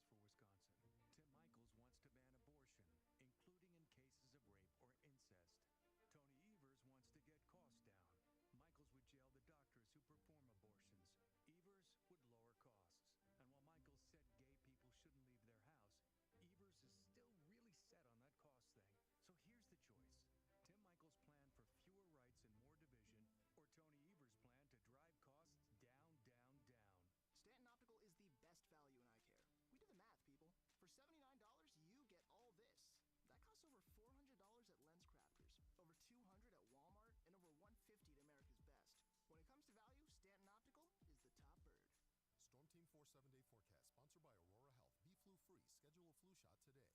Team 4 7-day forecast, sponsored by Aurora Health. Be flu free. Schedule a flu shot today. Breaking news this afternoon, a jury has found Darrell Brooks guilty of 76 counts, including 6 counts of first-degree intentional homicide for driving an SUV through the Waukesha Christmas parade, killing 6 people and injuring dozens more last year. We have live team coverage this afternoon. We begin with Bruce Harrison. He's live outside the Waukesha County Courthouse. He's been in the court during this entire trial. Bruce, tell us what it's like out there this afternoon. I know things have calmed down a little bit, but let's go back to the verdict and how things were this afternoon. Tom, good afternoon. Yeah, it has calmed down here a little bit. Most of the victims and their family members who packed the gallery this afternoon have gone home. I want to take you back to that moment. We filed into court. There was a lot of anxiety, people sitting on the edge of their benches, very tense and nervous, as you would expect in a moment before such a major verdict. And then the judge finally did begin reading those verdict counts, and there was sighs of relief, and some people began weeping when she read that first guilty verdict. It was on the second count, I believe, that a man shouted some expletives at Darrell Brooks as he sat with his head down. We have that clip for you now. We, the jury, find the defendant, Darrell E. Brooks, guilty of first-degree intentional homicide as charged in count 1, guilty of first-degree intentional homicide as charged in count 2, guilty of first-degree intentional homicide as charged in count 3, guilty of first-degree intentional homicide as charged in count 4, guilty of first-degree intentional homicide as charged in count 5, guilty of first-degree intentional homicide as charged in count 6. All guilty verdicts on the intentional homicide counts, 6 intentional homicide counts. Throughout the reading, the jurors sat stoic, no overt emotions from the jurors. They stared at the judge at times as she read. Other times they stared at Darrell Brooks, who did not return their looks. He was, as I said, staring face down. And I managed to speak with a family member of a victim on his way out of court. He told me he's glad today it's come this far and there has been justice for the victims. So for many people impacted by this tragedy, there'll never be true healing, he told me as well. Back to you guys. Yeah, Bruce, we appreciate your reporting in the courtroom. Many times I looked at Bruce, his Twitter, for any answers, so we definitely appreciate your reporting from the Waukesha courthouse there. All right, Bruce Harrison live for us and has been throughout the trial. We appreciate that, and we'll move on now to this verdict being a big moment for the folks in the community. He talked about the victims' families and the folks that were in the courtroom, but also the community as a whole. Yeah, of course. Many of them still grieving the lives lost. Let's get to our Mary Jo Ola. She is live from Waukesha with more. Mary Jo, I'm assuming you've been speaking with people there. How are they feeling? Yeah, Simone, there's a sense of relief and justice here, but it comes all very bittersweetly in a way that while they're happy this trial is over, that Darrell Brooks was convicted, you know, this tragedy still lingers here. People have lost their family, their friends, their loved ones, and this community is forever changed. Now, as soon as that judge started reading the verdict this morning, we were out here and started seeing and hearing cars honking, people shouting from the windows, condemning Darrell Brooks throughout. And as people started filtering out, we saw family come out. They still seemed emotional. They didn't want to stop to talk, but a few of them did shout justice. We did catch up with some people who came out here just to show their support. Throughout all of this, they said that there were so many people in the courthouse, in the courtroom, that they had to be part of the overflow room in the hall. Listen to what one woman had to say this morning. It was a brief moment of relief, but then all the pain comes back. All the pain comes back. Yes, there's a little closure, but not much, because we have to go through our daily lives not being around the ones that we care about, and I mean, the mother of Jackson will never be able to hold her son. Now, that woman who you just saw there said she wanted to be here because she knew 3 of the victims. 2 of them were her good friends, and she is close with the family of Jackson Sparks, the youngest victim in this Waukesha Christmas parade tragedy. But talking with her and some other folks, they echoed the same sentiments that, yes, there's justice here, but, you know, things will never be the same. And at this point, they're just focused on healing and staying strong moving forward. Live in Waukesha, Mary Jo Ola, TMJ4 News. Yeah, I think Lori, who you spoke with there, Mary Jo, kind of reiterated it very perfectly there. She said it's a moment of relief, but also it's re-traumatizing. Yeah, it's justice, but this never goes away, unfortunately. Mary Jo, thank you so much for that. And just moments ago, the Dancing Grannies posting on their Facebook page, take a look, saying in part, we need time to take this all in, process, grieve, and regroup. This has been a long, emotional road. They said they will share an official statement pretty soon. And Tom, I know you have done a story with the Dancing Grannies as well. Yeah, very tight-knit group. Obviously, they're never going to forget what happened there, but they wanted to persevere and move forward, and they were in parades within months of what happened in Waukesha, and I know that they'll be in parades this holiday season as well. We want to talk about those victims here in this parade attack, the people that were killed. This is Bill Hospel, Leanna Owen, Jane Kulick, and Ginny Sorensen, along with Tamara Durand and Jackson Sparks, the youngest victim in the parade tragedy. Lives unfortunately gone way too soon. Well, Brooks' next hearing, it's a scheduling conference, has been set for Monday, October 31st. And we'll continue our coverage here throughout the day, both on air and online, including a press conference that we're waiting for in just about 25 minutes from now with the district attorney in Waukesha County. That's expected at 1 o'clock.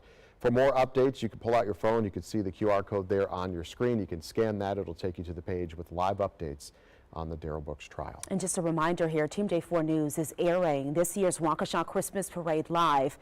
We understand that it may be a little difficult for community members to join in person, so we are offering an option for you to participate from the comfort of your own home. That is happening Sunday, December 4th at 4 p.m. Storm Team 4 now. We want to take a chance here to get over to Brendan Johnson for a look at our forecast here at the noon hour. Yeah, Tom, starting to see maybe a little bit more sunshine coming in after all the cloud cover, and of course that rain we've been dealing with for the last couple of days. Definitely trending cooler out there, especially in the immediate vicinity of Lake Michigan, where numbers right now are about 10 to 15 degrees cooler than they were just 24 hours ago. We are in the 40s area wide, 48 right now in Milwaukee, and as we go into the afternoon, those numbers are only expected to climb into the 50s. So definitely a little bit chillier out there. And of course, if you're trying to get some yard work done, we'll start to see a little bit more sunshine as we roll into the afternoon. But those winds still fairly breezy out of the north and west, anywhere between 5 to 15 miles per hour. The good news is those winds will start to die down as we head overnight into tomorrow. So if you do want to get outside, pick up some of those leaves that have been flying in the wind these last couple of days, you will have your opportunity. More sunshine on the way, warming up slightly, and an update on that Halloween forecast. We'll have that for you coming up here in just a bit. Guys? I like the sound of that. Thanks, Brendan. Well, coming up next, Kanye West dropped by Adidas after anti-Semitic comments. How a business here in the Milwaukee area is standing with the Jewish community.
Welcome back. A local business owner is creating something good out of a pretty bad situation. In the wake of Adidas terminating its partnership with Ye, formerly known as Kanye West, after anti-Semitic comments, he's now helping out others by giving away those products. Jessica Maduka reports. Think about it, me and Adidas, it's like, I could literally say anti-Semitic and they can't drop me. But they finally did. That was just one of many comments rapper Ye, formerly known as Kanye West, made over the last few days. His comments influencing a hate group to hang banners over a Los Angeles highway displaying anti-Semitic slurs. As a person of faith, as a Jew, it was really hard for me to keep hearing it. As pressure mounted, Adidas, the most notable brand responsible for $1.5 billion of Ye's net worth, terminated its Yeezy partnership Tuesday. For Moshe Katz, hearing the constant barrage of anti-Semitic and racial remarks from the rapper became increasingly problematic. It is a sucker punch each time. It's a blow to the face. It's one of those things that you can't simply let it go. But in the interim, he can't just go ahead and speak this kind of language and talk this way. It's just not the way it's supposed to be. I'm not saying he doesn't have the right to. I'm saying what that right can lead to.